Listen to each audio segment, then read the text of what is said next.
Hello friends, welcome to SSC coaching centre. दोस्तों, आज के वीडियो में गणित के बहुत ही अच्छे क्वेश्चन आपके लिए कराए जा रहे हैं, जिससे कि एग्जाम की तैयारी बहुत ही कम समय में और जल्दी हो जाए। तो चलिए स्टार्ट करते हैं। पहला क्वेश्चन है, एक ब्रिज को एक व्यक्ति 5 किलोमीटर प्रति घंटे की गति से 15 मिनट में पार करता है, तो ब्रिज की लंबाई है। लंबाई पूछ रहा है, क्या है? दूरी पूछ रहा है ब्रिज की। अब देखिए, आपके पास जो व्यक्ति की चाल है वो 5 किलोमीटर प्रति घंटा है ना, 5 किलोमीटर प्रति घंटा, और 15 मिनट में पार कर रहा है। तो यहां पे देखिए घंटा है और यहां पे मिनट है, तो यूनिट अलग अलग है। तो यूनिट को पहले आपको सेम बनाना होगा। जब तक यूनिट को आप सेम नहीं बनाओगे आंसर सही नहीं आ सकता। ठीक है, तो ये जो 5 किलोमीटर प्रति घंटा है, आप इसको मीटर पर सेकंड में चेंज कर लीजिए। तो मीटर पर सेकंड मैंने कि छोटी यूनिट में चेंज करूंगा तो छोटी संख्या ऊपर रखूंगा, बट्टे में आपका 18 रहेगा। ठीक है, ये बात हमेशा याद रखना। इसको आप क्या करोगे? चेंज करोगे। तो जब चेंज करेंगे तो 5 का गुना 5 से हो जाएगा 25, बटे में कितना रहेगा? 18। तो आपकी जो चाल है वो क्या हो जाएगी? 25 बट्टे 18 मीटर प्रति सेकेंड।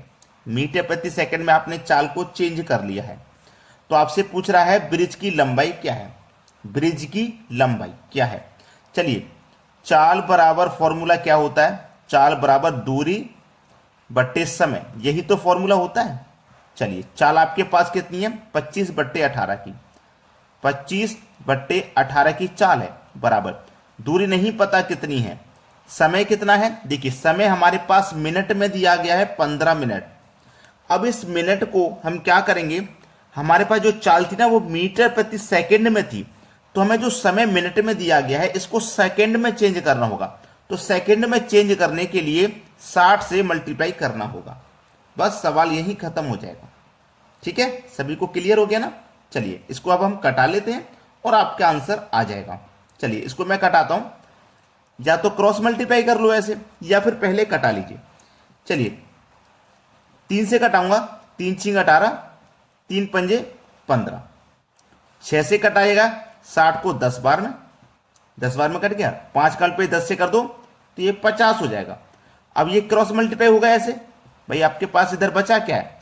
25 बराबर x बटे में ये 50 ही तो है, तो 50 का मल्टीप्लाई होगा, तो 25 पंजे 125 और एक ही 0, तो इसका मतलब x का मान कितना आ गया? 1250। तो ब्रिज की लंबाई क्या होगी? 1250 मीटर। ये आपके प्रश्न का बिल्कुल सही जवाब है। आपको ऑप्शन नहीं दिए गए हैं, किसी भी प्रश्न में ऑप्शन नहीं दिए गए, ऑप्शन की जरूरत भी नहीं है। हमें तो केवल तरीका सीखना है। तरीका जब हम सीख जाएंगे तो कोई ऑप्शन की हमें जरूरत नहीं पड़ेगी, हम जो निकालेंगे आंसर वही सही होगा। अब देखते हैं अगला सवाल। अगला प्रश्न है, 52 के बटे में x बराबर स्क्वायर रूट में दे रखा है 169 अपॉन में 289, तो x का मान बता दीजिए क्या है। बहुत अच्छा सवाल है, देखिएगा। 52 अपॉन x बराबर, अब मैं 169 का स्क्वायर रूट निकालूंगा तो 13 होता है, और 289 का निकालूंगा तो 17 होता है। ये बात आपको क्लियर अच्छे से पता है। 13 कम 13, 13 चौके 52, कट गया। देखिए, बराबर में हम आमने सामने काट सकते हैं, ऊपर ऊपर काट सकते हैं, नीचे नीचे संख्याओं को काट सकते हैं जब बराबर में होती हैं, लेकिन क्रॉस मल्टीप्लाई हो सकता है। ठीक है, बराबर में जब संख्या हो तो ऊपर से ऊपर कटा सकते हो, नीचे से नीचे, लेकिन ऐसे मल्टीप्लाई होगा, और आप ऐसे भी कटा सकते हो। ठीक है, तो 13 कम 13 कटा, 13 चौका 52 कट गया, 52 कट गया। अब देखिएगा, x का मल्टीप्लाई 1 से करो, x का मल्टीप्लाई 1 से करेंगे तो x ही रहेगा, बराबर 17 का मल्टीप्लाई 4 से करो ऐसे, तो 17 चौके 68 हो जाएगा। तो x का मान हमें निकालना था, जो कि 68 निकल के आ चुका है। ये हो जाएगा हमारे सवाल का बिल्कुल सही जवाब। अब देखेंगे अगला प्रश्न। अगला प्रश्न है, 7500 प्लस 1250 डिवाइडेड बाई 50 बराबर क्या? इस तरीके के प्रश्न को आप बोर्ड मास के नियम से ही हल कर सकते हो। ऐसा मत कर देना कि पहले तो आप इनको प्लस कर लो, बाद में फिर डिवाइड दोगे, गलत हो जाएगा। अगर आपको बोर्ड मास का नियम नहीं पता ना तो गलत कर दोगे। बोर्ड मास में होता है बी फॉर ब्रैकेट। ठीक है, आप ब्रैकेट को हल करते हैं। बोर्ड मास में बी के बाद ओ आता है, ओ का मल्टीप्लाई होता है ऑफ, ओ का मतलब क्या होता है? ऑफ। इसका साइन होता है गुना का। ठीक है, ऑफ अगर प्रश्न में कहीं दिया गया है, ऑफ को हिंदी में कहते हैं का। अगर का कहीं दिया गया है तो उसको पहले सॉल्व करेंगे, जिसका साइन होता है गुना। फिर बोर्ड मास में आता है डी, डी फॉर डिवीजन। ठीक है, फिर आता है बोर्ड मास में एम, एम फॉर मल्टीप्लाई। ठीक है, ए फॉर एडिशन, फिर आता है एस, एस फॉर सब्सट्रैक्शन। तो ये बोर्ड मास का सभी का रूल लिखा हुआ है। सबसे पहले ब्रैकेट, उसके बाद ऑफ। अगर ब्रैकेट नहीं दिया गया प्रश्न में तो ऑफ को सॉल्व कीजिए, ऑफ नहीं दिया गया तो डिवाइड को सॉल्व कीजिए, डिवाइड नहीं है तो मल्टीप्लाई। जो दिया गया उसको सॉल्व करेंगे। तो अब इस प्रश्न में चेक कर लीजिए, ब्रैकेट भी नहीं है, ऑफ भी नहीं है, लेकिन डिवाइड है, तो हम सबसे पहले डिवाइड को सॉल्व करेंगे। ठीक है ना, क्लियर हो गया ना इतना प्रश्न? इतना प्रश्न क्लियर हो गया। तो चलिए 7500 प्लस 1250 डिवाइड सबसे पहले सॉल्व करना है, तो डिवाइड देना है 50 से हमको 1250 में, 1250 में डिवाइड करना है 50 से। क्लियर है ना इतनी बात? चलिए 0 से 0 कट गया और 5 से कटाऊंगा इसको तो ये 25 बार में कट जाएगा। तो चलिए 7500 प्लस ये कितना हो गया, 25 हो गया। तो अब इसको जोड़ दीजिए 7525। ये आपके सवाल का बिल्कुल सही जवाब है, 7525। अब देखते हैं अगला प्रश्न। अगला प्रश्न है 15:19 में से कौन सी संख्या घटाई जाए कि 3:4 हो जाए। देखिएगा, अनुपात का मतलब बटा भी होता है। 15:19 है, आप इसे 15/19 लिख सकते हो। ठीक है, क्लियर है इतनी बात? इसमें आपको कोई दिक्कत नहीं। बोल रहा है कौन सी संख्या घटाई जाए, हमें नहीं पता कौन संख्या घटानी है, नहीं पता तो हम x घटा देते हैं। ठीक है, x घटा देते हैं, तो घटाने के बाद अनुपात कितना हो जाता है, 3:4। अनुपात का मतलब बटा होता है। अब क्या हो जाएगा, क्रॉस मल्टीप्लाई। तो 4 कमले 15 से करो, 15 चौके 60 माइनस 4x बराबर 19 त्रिक 57 माइनस 3 काउंट पे x से करो 3x। अब x वाले टर्म एक तरफ कर लीजिएगा, x वाले टर्म आप एक तरफ करोगे। ठीक है, चलिए ये माइनस का 4x इधर आके प्लस का 4x हो जाएगा। तो प्लस के 4x में से 3x घट जाएंगे, माइनस के केवल x बचेगा। 57 है, इधर लेके आओ, प्लस का 57 इधर आके माइनस का 57, तो 60 में से 57 घटेगा, 3 आ जाएगा। तो x का मान कितना भैया, 3। x का मान कितना है, 3।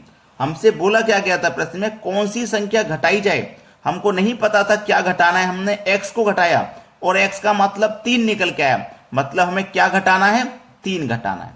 ये हमारे सवाल का बिल्कुल सही जवाब है। अब देखते हैं अगला सवाल। अगला प्रश्न है n इंटू एन प्लस 1 का HCF निकालें यदि n प्राकृतिक संख्या है। बहुत अच्छा सवाल। n क्या कहा गया, प्राकृतिक। प्राकृतिक का मतलब क्या होता है, लगातार। जैसे 1 2 3 4 5 6 7, ये लगातार संख्या ना। n को प्राकृतिक कहा गया है, मतलब n का मतलब है प्राकृतिक संख्या है। तो हमें आपसे एक चीज कही गई है, इसका HCF निकालना है, n इंटू एन प्लस 1 का। n इंटू एन प्लस 1 का हमको HCF निकालना है। चलिए अब मैं n कोई सी भी संख्या ले लूं, इसमें से n, इसमें से मैं हमेशा कोई सी भी संख्या ले लूं, ध्यान रखना, इनमें से कोई सी भी संख्या। जैसे मान लो मैंने 3 ले लिया, n में ले लिया कितना, 3 इंटू n मैंने 3 ले लिया, 3 में जोड़ूंगा 1 4 हो जाएगा, 3 चौके 12, 3 चौके 12 निकल के आया। हमसे पूछा था HCF निकालें। क्या बोला है हमसे, HCF निकालने के लिए बोला है।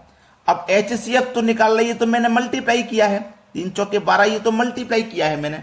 मुझे HCF निकालना है, बोला ना HCF। बहुत सारे बच्चे हैं इसी तरीके से क्वेश्चन को सॉल्व करते हैं, लेकिन उनका आंसर नहीं आता, फिर वो ढूंढते रह जाते हैं, पता नहीं हमने कहां गलती कर दी। यही तो आपने गलती कर दी है, मल्टीप्लाई करने के लिए तो बोला ही नहीं है उसने, HCF निकालने के लिए बोला है। n आपकी प्राकृतिक संख्या है, मतलब लगातार संख्या है। ठीक है, n प्राकृतिक संख्या मतलब लगातार संख्या है। तो कभी भी याद रखना, जैसे ये सभी लगातार संख्याएं, कितनी भी लगातार संख्या क्यों ना हो, आगे तक कितनी भी क्यों ना हो, लगातार संख्या। जैसे कि आपका n आए, n आपका कितना मान लिया आपने, इनमें से कोई भी मान लो, लगातार संख्या ना, 6 मान लिया मैंने। n प्लस 1, n में मैं जोड़ूंगा 1, कितना हो जाएगा, 7। कितना हो जाएगा, 7। अब इस 6 और इस 7 का अगर मैं HCF निकालूंगा तो एक ही तो निकल के आएगा भाई, n इंटू एन प्लस 1। भाई n मैंने मान लो 4 मान लिया, और n 4 माना तो 4 में 1 जोड़ दूंगा 5, 4 और 5 का HCF एक ही तो आएगा। तो लगातार संख्याओं का HCF हमेशा 1 आता है, ये बात आप नोट कर लीजिएगा। अब देखेंगे अगला सवाल। अगला प्रश्न है, 2 संख्याओं का योग 14 है तथा उनके वर्ग का अंतर 56 है, तो संख्याएं हैं। देखिए उन्होंने बोला है दो संख्याओं का योग 14 है। कोई दो संख्या है, कोई भी दो संख्या है, ये पहली संख्या हो गई, ये दूसरी संख्या हो गई, दो संख्याओं का योग कहा गया है 14 है, ठीक है, और उनके वर्ग का अंतर 56 है। तो कोई दो संख्या ऐसी लो जिनके वर्ग का अंतर 56 आ जाए, कोई दो संख्या ऐसी लो, है ना, जिनके वर्ग का अंतर 56 आ जाए। तो देखिएगा, अगर मैं 9 का वर्ग करता हूं तो कितना होता है 81, ठीक है, और यदि मैं 5 का वर्ग करता हूं तो कितना होता है 25, और इन दोनों का अगर मैं अंतर करूं, 81 में से 25 को घटा देता हूं तो कितना आ जाएगा भैया, 56 ही तो आ जाएगा। क्लियर है ना। तो मुझसे यही चीज तो कही गई थी उसने कि दो संख्या ऐसी हैं जिनका योग 14 है और उन्हीं दो संख्याओं के वर्ग का अंतर 56 है। तो वो संख्याएं कौन कौन सी हैं? वो संख्या 9 और 5 है। देखिए 9 + 5 को आप जोड़ोगे कितना हो जाएगा 14, और इसी 9 और इसी 5 के वर्ग का अंतर करोगे तो 56 हो जाएगा। तो वो संख्या हमारी कौन कौन सी है भैया?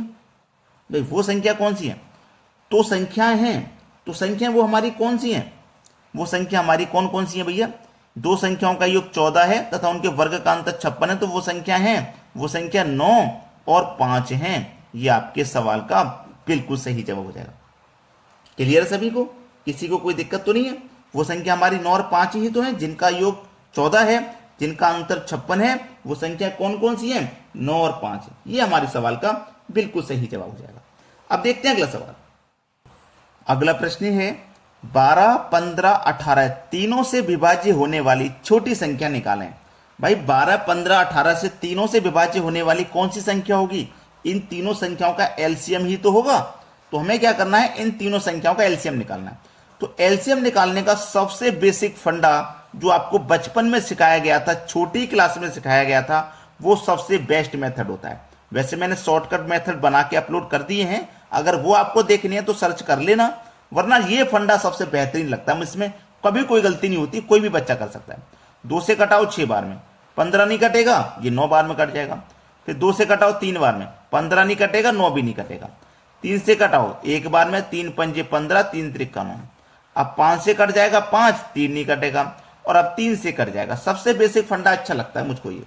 चलिए 2 दूने का 4, 4 त्रिका 12, 12 पंजे 60, और 60 का कर दो 3 में मल्टीप्लाई तो 180।